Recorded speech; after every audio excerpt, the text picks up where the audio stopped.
ተቀምጠን የምንማረው ወንጌል የእውቀትን ቀዳዳዎቻችንን የሚደፍንልን ብቻ ሳይሆን አኗኗራችንን ለሚመለከተውና ለሚያየው ሰው ግን እንደምታዩት በእኛ ምክንያት ወደ ቤተክርስቲያን ከመጣው ይልቅ የኛን የምግባርና የእውቀት ጉድለት ተመልክቶ ከቤተክርስቲያን የወጣው ቁጥር በጣም ብዙ ነው። ሁሌም የኛ ድምጽ ማህበራዊ ሚዲያ ላይ ብቻ በመጮህ ብቻ ነው መታወቅ ያለበት። ሁሌ የኛ መሰባሰብ ጥምቀትና መስቀልን ብቻ ነው መጠበቅ ያለበት አይደለም። ከምናገለግልበት ሰንበት ትምህርት ቤት ያልተሻገረ ዕውቀት ከዛም ያላደገ ህይወትም ጭምር ነው ያለው። እየተደከመባቸው ያሉ ነፍሳቶች በሙሉ ቤት ውስጥ ተቀብረው መቅረት የለባቸውም ለማለት እኛ እርስ በርስ ያለን አንድነት እኛም ከእግዚአብሔር ጋር ያለን መስማማት ነው። ከዚህ ውጪ ሌላ መፍትሄ የለም። ሰውነታችሁ ክርስቶስን ብቻ ነው መሸከም ያለበት። 50 ዓመት 60 ዓመት 70 ዓመት 100 ዓመት ያስቆጠሩ ሰንበት ትምህርት ቤቶች አሉ። ምን አስገኘን? የሚሰሙትን ያክል ወንጌሉን በእነሱ ላይ ተፈልጎ የሚታጣው አድማጭ ስለጠፋ ብቻ ሳይሆን ወንጌሉን የተሰበከውን የሚኖሩ ክርስቲያኖችም ጭምር ቁጥራቸው እየቀነሰ ስለመጣ ነው።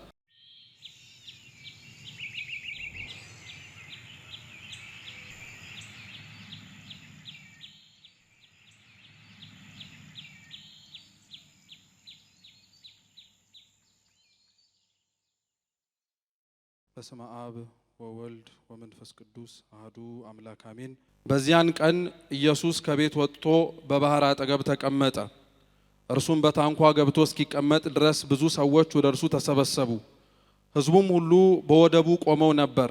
በምሳሌም ብዙ ነገራቸው፣ እንዲህም አላቸው። ዘር ተሸክሞ ሊዘራ ወጣ። ሲዘራም አንዳንዱ ዘር በመንገድ ዳር ወደቀ፣ ወፎችም መጥተው በሉት። ሌላውም ብዙ መሬት በሌለበት በጭንጫ ላይ ወደቀ።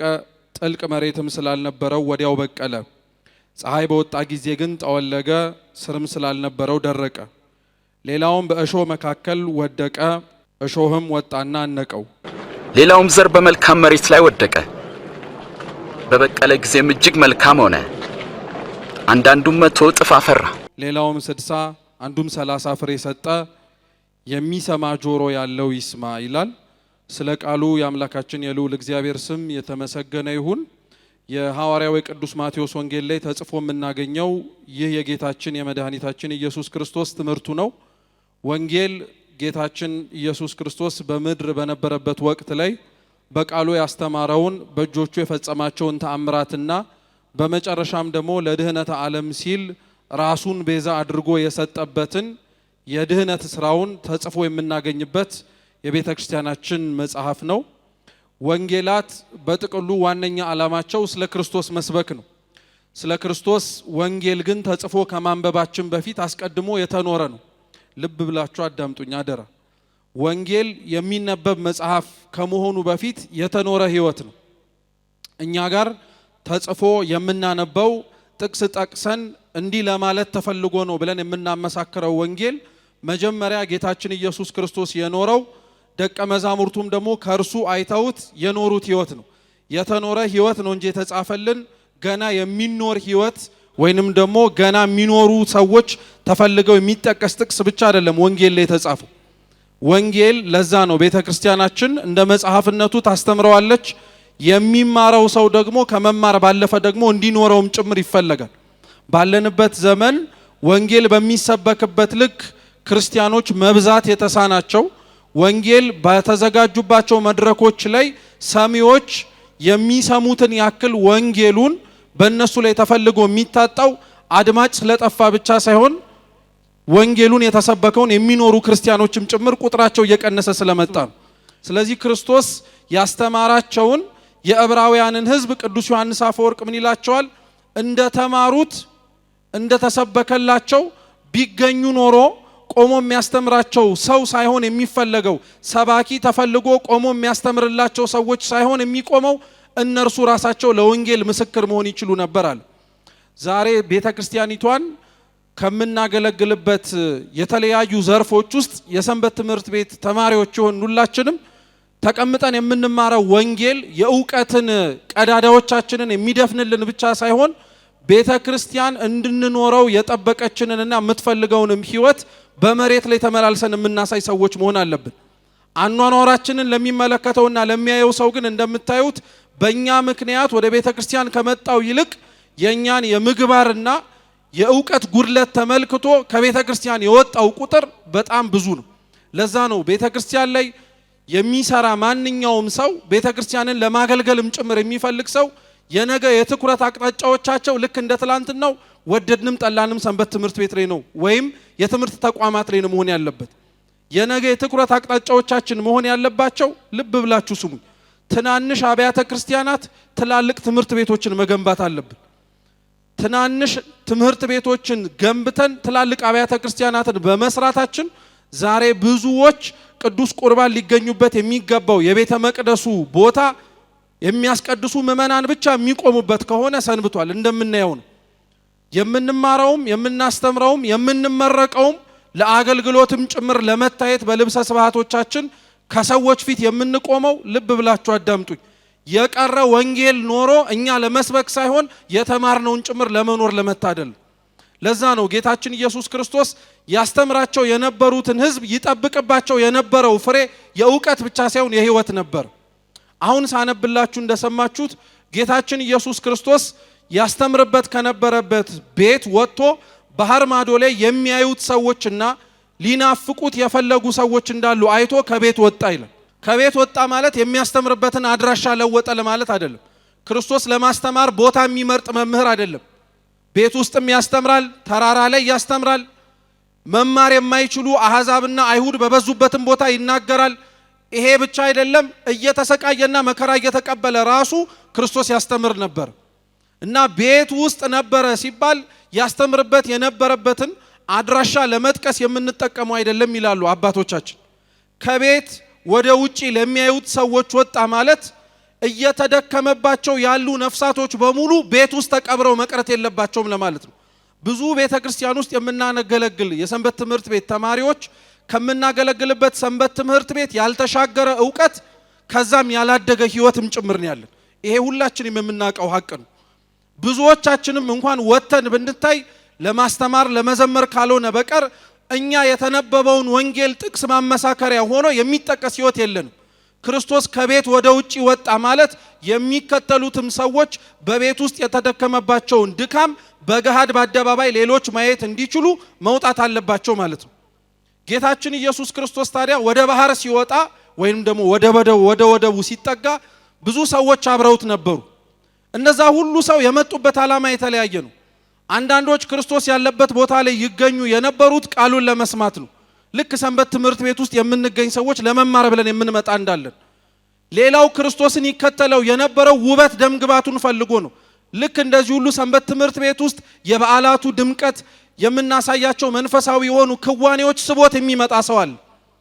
አንዳንዶች ቤተ ክርስቲያን ወይንም ደግሞ ክርስቶስ ያለበት ቦታ ላይ ደግሞ ይጠጉ የነበሩበት ምክንያት ደግሞ ርቧቸው ጠምቷቸው ነው። ሰንበት ትምህርት ቤት ርቦት ጠምቶት የሚመጣ ሰው አለ። ለዛ እኮ ነው በጎ አድራጎት ክፍል የሚባል የሚቋቋመው። ሁሉም ሰንበት ትምህርት ቤት የውጭን ሰው ብቻ ለመርዳት ሳይሆን ውስጣችን ህመሙን ይዞት ላለውም ሰው ለመርዳት የምንጠቀምበት የአገልግሎት መስካችን።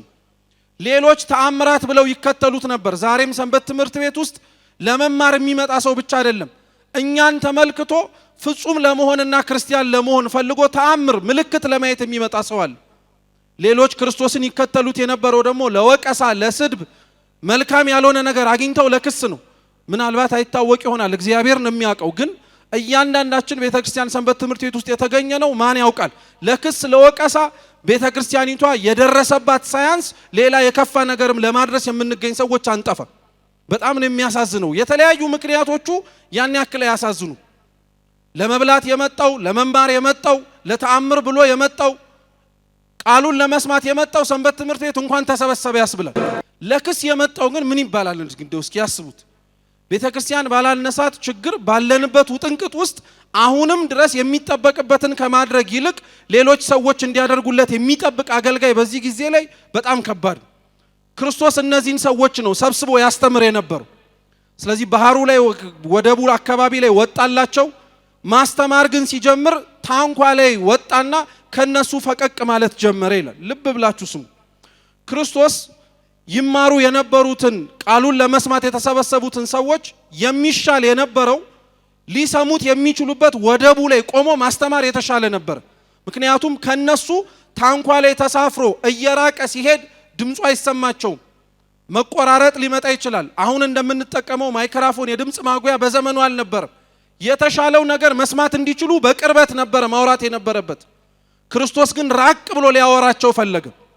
ተሳፍሮ ተንሳፎ ያስተምርባት የነበረችው ታንኳ ቤተ ክርስቲያን ናት። ማናት አልኳችሁ?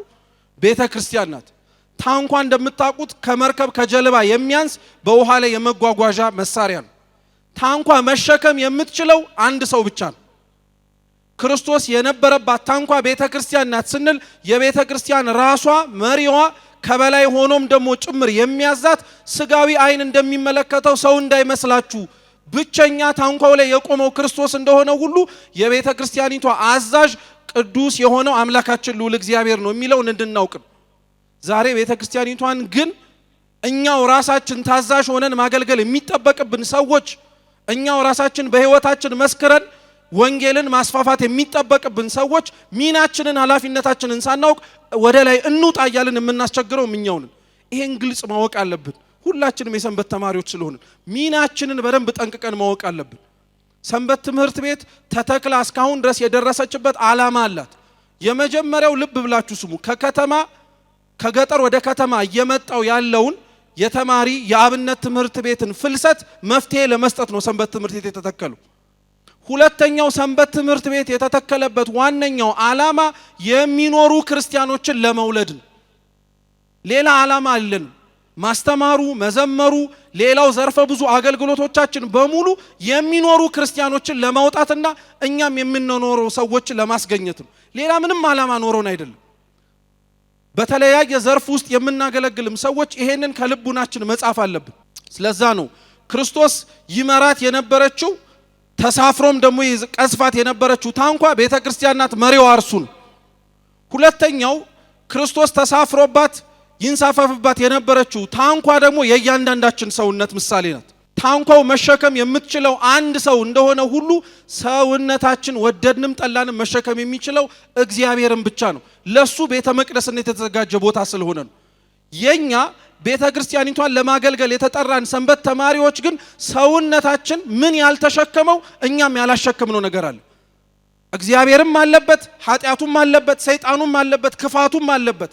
ችግር እንዳላነሰን እርስ በርስ ባለንባቸው አጥቢያዎች ላይ የምንናቆረውም እርስ በርስ የምንወጋጋውም እኛው ነን።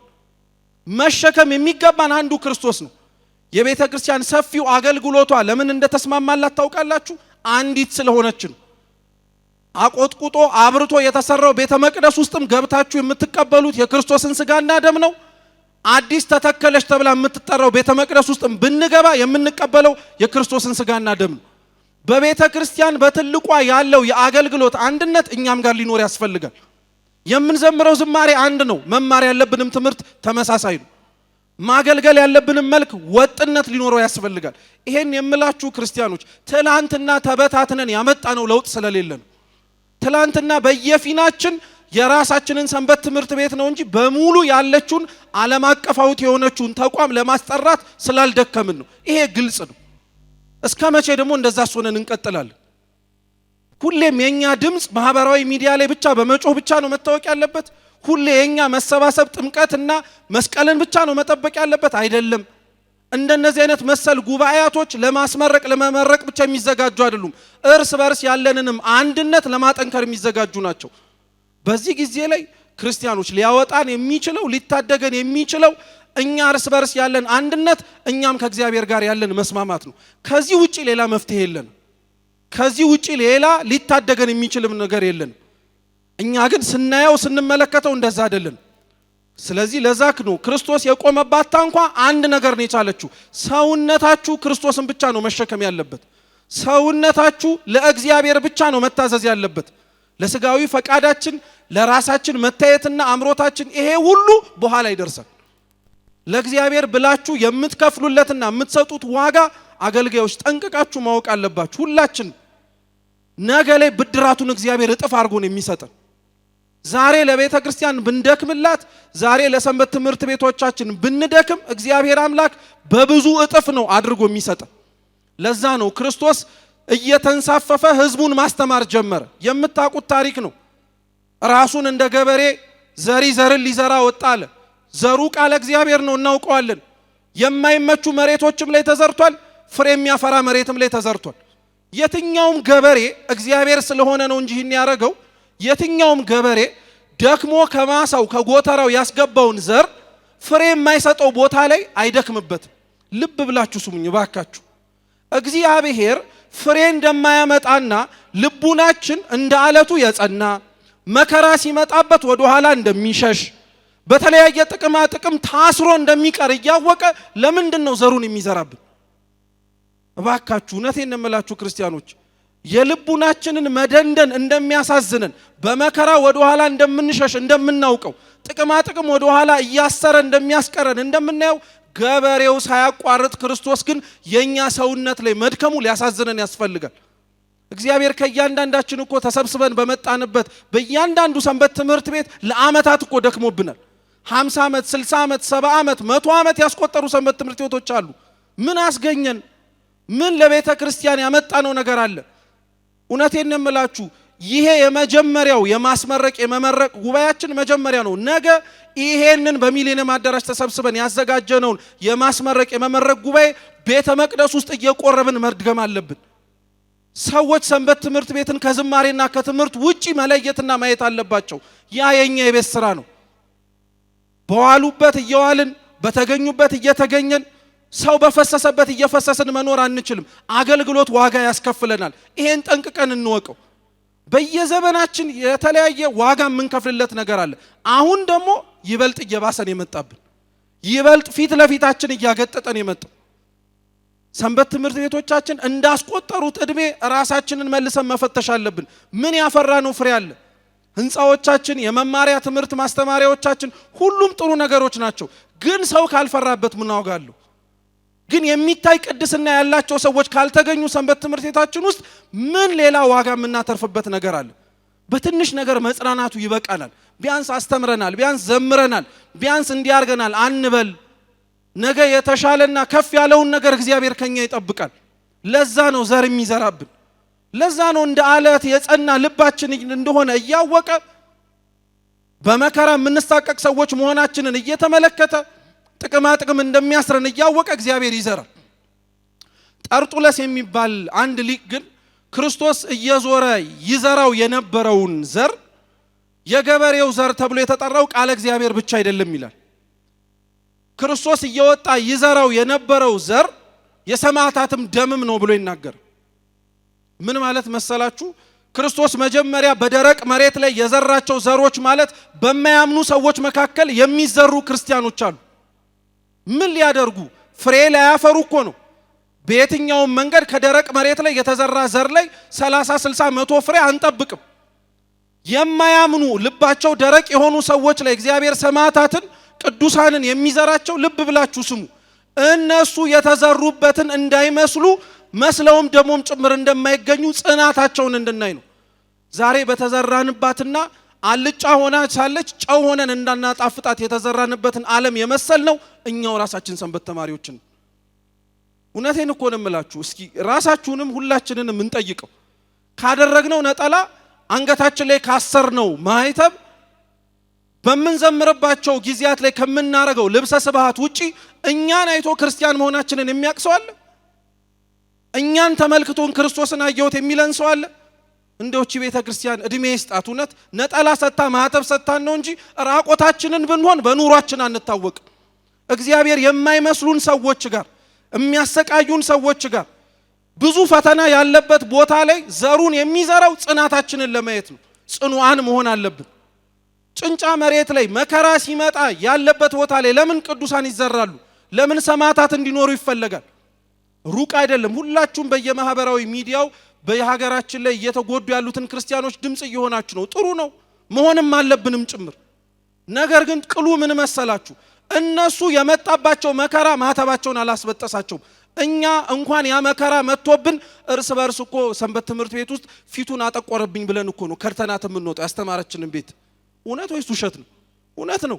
አላዘምርም አሉን ብለን እቺን ጥቂቷን ፀሐይ መሸከም ያቃተን ሰዎች ሰይፍ ሲመጣ ቆመን የምንገኝ ይመስላችኋል? እግዚአብሔር አምላክ እውነት እንደ ድካማችን አይቁጠርብን። እንዳለብን ችግር እግዚአብሔር አምላክ አጋልጦ ያሳየን እንጂ እንደኛ ደካሞች የለም። መበረታትና መጠንከር ግን ደግሞ እንደኛም የሚችል የለም።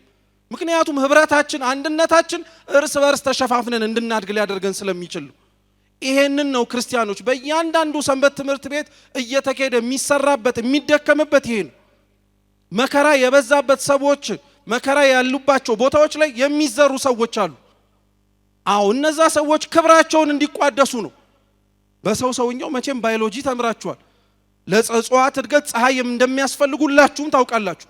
ለምንድን ነው የሚያስፈልገው ነገር ፀሐይ ይሄንን የሚያጠነክረውን ወይንም ደግሞ ፍሬ እንዲያፈራ የሚያደርገውን ዘር የሚያደርቀው ከተባለ ቅዱስ ወንጌላችን ይናገራል። ስሩ በደንብ ወደ ታች ስላልያዘ ነው። ቅዱስ ቄርሎስ ኢየሩሳሌም የሚባል አባት በረከቱ ለሁላችን ትድረሰን ምን ይላል መሰላችሁ? እንደነዚህ አይነት ሰዎች ምን አይነት ጠባይ ያላቸው መሰላችሁ? ከላይ ሲታዩ ፍሬ ያላቸው ይመስላሉ፣ ታች ግን ስራቸው ቆንጥጦ ያላዘ ስለሆነ የሚኖሩት ህይወት በሙሉ የማስመሰል ህይወት ነው ይላል። እውነት ነው። መዝሙሩንም ስንዘምረው አስመስለን፣ ወንጌሉንም ስንሰብከው አስመስለን፣ ሁላችንም በሚታይ መልኩ የሚኖር ህይወት አልያዝንም። ስር ቆንጥጠን አልተቀመጥንም። ለዛ ነው ማንም እየመጣ ሰንበት ትምህርት ቤትን የሚንቃት። እምትናግን ተቋም አልነበረች፣ አትሆንም ጭምር መሆንም የለባትም ወደፊት።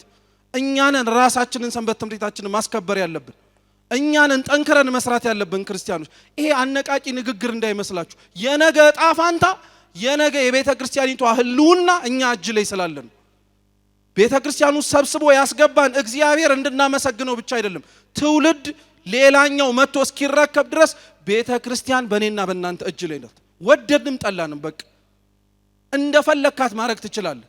ደምቀህባት መታየትም ትችላለህ፣ አልፈልጋትም ብለህ መኖርም ትችላለህ። ያ የሚወጣብን ፀሐይ ግን ሊያሳቅቀን እንደማያስፈልግ እወቁ። መከራ የሚያሳቅቀን ጥቂቷ ነገር ወደ ኋላ የምታሸሸን ሰዎች መሆን የለብንም። ያ ማለት መዝመት መደራጀት ሆ ብሎ እንደለመድ ነው ማድረግ አይደለም። ይሄም በግልጽ የምነግራችሁ ሁላችንም ሰንበት ተማሪዎች ስለሆንን ነው። በቀል የእግዚአብሔር መሆኑን አትርሱ ክርስቲያኖች። ሁሉም ነገር በጉልበት አይሆንም። ታስታውሳላችሁ ጥምቀት ብዙ አድባራትና ገዳማት ላይ ታቦታቱን አክብረው ከሚዞሩት ካህናት ጋር እንዞራለን እና ሁሌም ፖሊስ ጣቢያ ስንሄድ የምንዘምራት መዝሙር አለች። ታውቃላችሁ ኃይሌ ማን ነው እያለ። አሁን እሱን መዝሙር የምንዘምረው አምነንበት ይመስላል? አምነንበት እኮ አይደለም። ኃይል የእግዚአብሔር ነው ብለን በቃለ እግዚአብሔር አሽሙር መናገራችን እኮ ነው።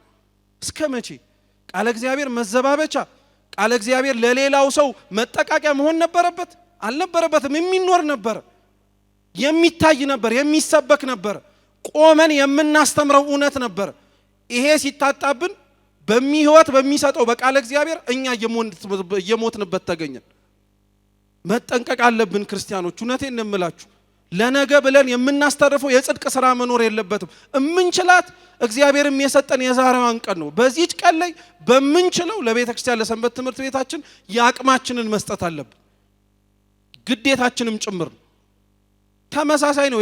የእሾሃማ መሬቱም ያው ነው። እሾህ የሚዘራው ገበሬው ዘሩን ከዘራ በኋላ ሲወጣ ጠላት የሚዘራው ነው። ይሄው የተደከመበት አሁን ተሰብስበን የተዘመረበት ሰውነታችን ውጭ ሲወጣ ምን እንደምናደርገው እናውቀዋለን። አብሮ የተዘራበት የቃለ እግዚአብሔር ሰውነታችን ላይ ስናንቀላፋ ጠላት የዘራብን ብዙ ዘር አለ። አባቶቻችንን እንድንጠላ ቤተ ክርስቲያን ላይ ጥብቅና የቆምንላት መስሎን ክብረ ክህነትን እንድናቃልል እኛው ነን ክርስቲያኖች። ሊቃነ ጳጳሳቱን ኤጲስቆጶሳቱን ቀሳውስቱን ዲያቆናቱን ሰድበን ለሰዳቢ አገልጋዩን የሰጠነው ተቋሙንም እኛው ነን። የጠቀምን መስሎን ግን አላወቅንም። ጠላት እየዘራብን ነበር። አሁን የምንጮኸው ጩኸት አሁን እንሰማ እያልን የምናወራውን የቤተ ክርስቲያንን ሰቆቃና የክርስቲያኖችን እልቂት መጠንቀቅ አለብን። አብሮ ጠላት ዘር ይዘራብናል። አብሮ የምናሰማው ጩኸት ውስጥ የማይመለከተንን ነገር እንድናወራ ወይ ደግሞ ቋሚ የሆነ የቤተ ክርስቲያንን ትምህርት እንድናፈርስ እንድንጠራጠር ያደርገናል። ለዛ ነው ካህንን አንፈልግም የሚል ትውልድ በዚሁ ጩኸት ሲጮህ እንሰማለን። ቤተ ክርስቲያንን ያለ ተቋም አገለግላለሁ ብሎ የሚወጣ ለራሱ ማህበር አደረጃለሁ የሚል ሰው የሚፈራበት ይሰማል። እያየነው ነው። ለስንቱ ለመጣው ለሄደው ልቡናችን ዘር ማብቂያ ይሆናል። ለስንቱ እየተመራን እየተነዳን ቤተ ክርስቲያንን እኛ በአባቶቻችን ትምህርት መጠበቅ ሲገባን ሌላ ሰው የዘራብንን እያበቀልን እንኖራለን። አይሆንም። ቤተ ክርስቲያናችን ሰንበት ትምህርት ቤታችን ያቆየችን የትላንትናውን አባቶቻችንን ሃይማኖት ለዛሬም ለነገም እንድናሻግር። ለዛ ነው ጌታችን ኢየሱስ ክርስቶስ በመልካም መሬት ላይ የዘራቸው ዘሮችን ፍሬ ያፈሩበትን አመስግኖ ሲናገር ሰማችሁት። 30 60 100 አገኘባቸው። ምን ማለት መሰላችሁ? አሁን እኔና እናንተ ሰቆቃ ደረሰባቸው እየተባሉ በየዓለማቱ ካሉት ክርስቲያኖች ተለይቶ እግዚአብሔር እዚህች አዳራሽ ውስጥ ያስቀመጠን 30 60 100 ያማረ ፍሬ ሊለቅምብን ፈልጎ ነው፣ ሊደክምብን ፈልጎ ነው። በመልካሙም ጊዜ ይዘራል፣ በክፉም ጊዜ እግዚአብሔር ስለሚዘራ። ከምንም በላይ በመጨረሻ እንድታቁልኝ የምፈልገው መልእክት ግን ምን መሰላችሁ? ክርስቲያኖች ሁላችንም ሰንበት ተማሪዎች ብንችል እባካችሁ ቦታ መርጠን ክርስቲያኖች አንሁን። እግዚአብሔር በአራቱም ቦታ ላይ ዘሩን ዘራ ማለት መከራ በበዛበትም ክርስቲያኖች ነበሩ፣ በማያምኑ ሰዎችም መካከል እነሱን ሳይመስሉ ክርስቲያኖች ነበሩ፣ ጥቅማ ጥቅም አስሮ ባስቀራቸው ሰዎች መካከል ክርስቲያኖች ነበሩ፣ መልካም በሆነም ጊዜ ክርስቲያኖች ነበሩ። መርጠን ወቅት የሚስማማውን ዘመን ያመጣውን ምቹ ጊዜ ብቻ እየመረጥን ክርስቲያኖች አንሁን። ቤተ ክርስቲያን አሁን የምትፈልገው ከኛ እሱን ነው። በሁሉም ቦታ ክርስቲያን እንድንሆን ትፈልጋለች። በሁሉም ቦታ ክርስቲያን መሆን የሚጠበቅብን። ይሄ የመጣውን ችግርና ማዕበል የምናልፈው እመኑኝ ክርስቲያኖች በእውነት ያለ መጠራጠር እውነትም በሁሉም ቦታ ክርስቲያን መሆን ስንችል፣ ያንን ደግሞ የምናደርገው ለተናጠል አይደለም፣ በመተጋገዝ ነው፣ አንድ በመሆን። ሐዋርያት እርስ በእርስ 12ቱም እስከ መጨረሻው ክብር የበቁት ከይሁዳ ውጪ ተጋግዘው ነው፣ ለብቻቸው ሆኖ አይደለም። ለብቻችሁ የምትወርሱት መንግስተ ሰማያት ያለ፣ ለብቻችሁ የምትቀበሉት የክብር አክሊል ያለ ይመስል ወንድሞቻችን እህቶቻችን አንተዋቸው። ይሄ ጉዞ ሁላችንም አብረን የምንጓዘው ነው። እንዲህ እንደተሰበሰብን እንዲህ በቅድስት ቤተ ክርስቲያን እናምናለን ብለን እንደተገኘን በሁሉም ቦታ ላይ አምላካችን ልዑል እግዚአብሔር ክርስቲያን ሆነን መስከረን በህይወታችን ለመኖር ያብቃን። የተማርነውን በልቦናችን ሰሌዳ ይጻፍልን። ከምንም በላይ ይሄን ትምህርት የምናስታውሰው ሳይሆን ሰምተን የምንኖረው እግዚአብሔር አምላክ ያድርግልን። ወስብሐት ለእግዚአብሔር።